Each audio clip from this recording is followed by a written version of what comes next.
system of today is a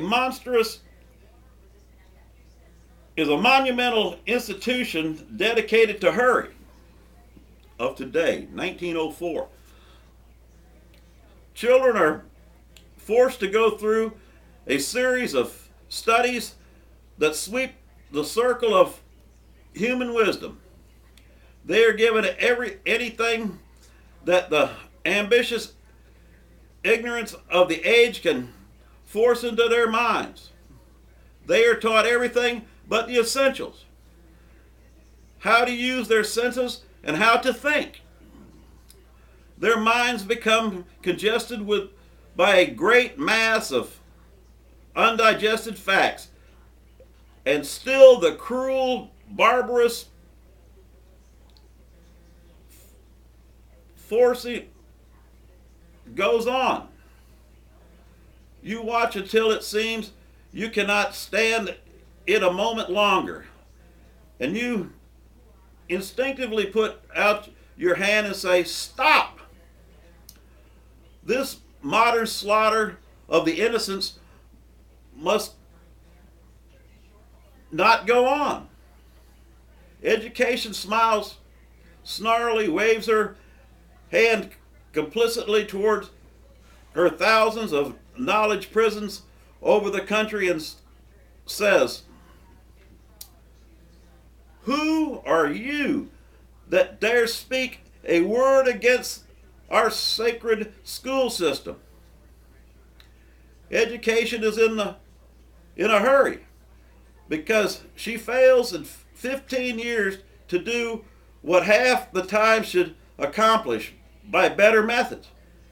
She should not be too boastful. Incompetence is not always a reason for pride. And they hurry the children into 100 textbooks, then into ill health, then into the colleges,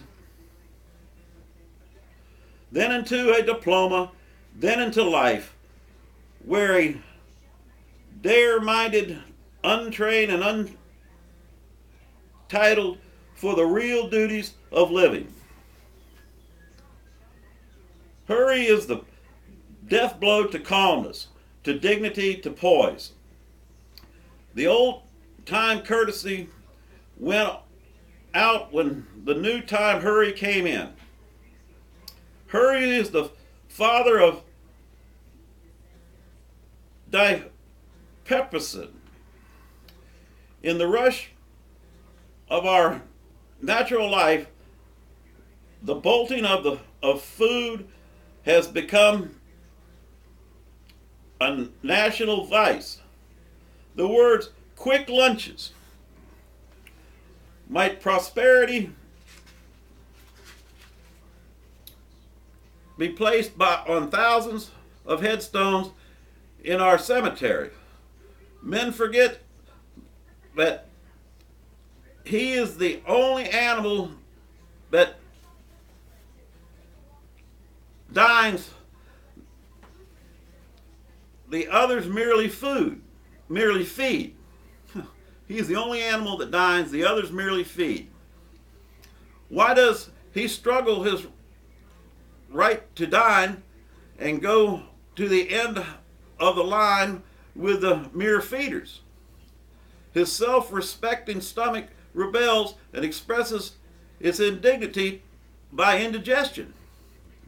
Then man has to go through life with a little bottle of pepsin tablets in his vest pocket. He has but another victim to the craze for speed. Hurry means that breakdown of the nerves. It is the royal road to nervous prostration.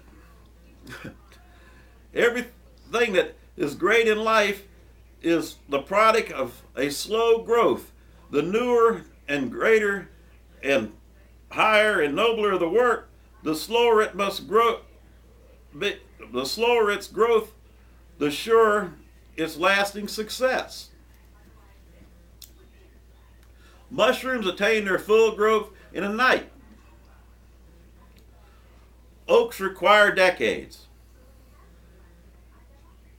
A fad lives its life in a few weeks. A philosophy lives through generations and centuries.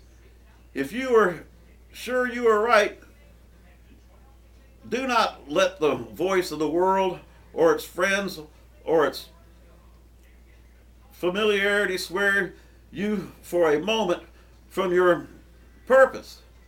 Accept slow growth if it must be slow, and know the result must come, as you would accept the long, lonely hours of the night, with absolute assurance that the heavily leaded moments must bring the morning. Let us as individuals banish the word hurry from our lives. Let us care for nothing so much that we would pay honor and self-respect as the price of hurrying it. Let us cultivate calmness, restfulness, poise, sweetness, doing our best.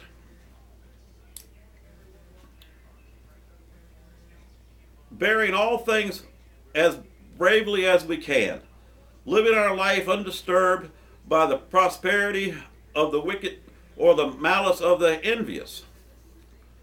Let us not be impatient, chatting at delay, fretting over failure, worrying over results, and weakening our opposition.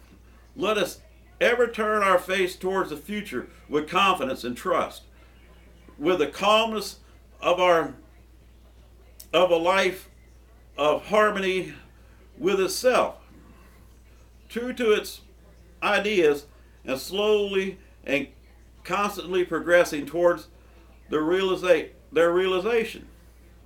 Let us see that cowardly word hurry in all its most denigrating phrases. Let us see that it ever kills truth, loyalty, thoughtfulness, and let us determine that day by day we will seek more and more to substitute for it the calmness and repose of a true life nobly lived. And this is our book today, is The Majesty of Calmness. It was copyrighted in 1899, run in a Post article first, and it was William George Gordon.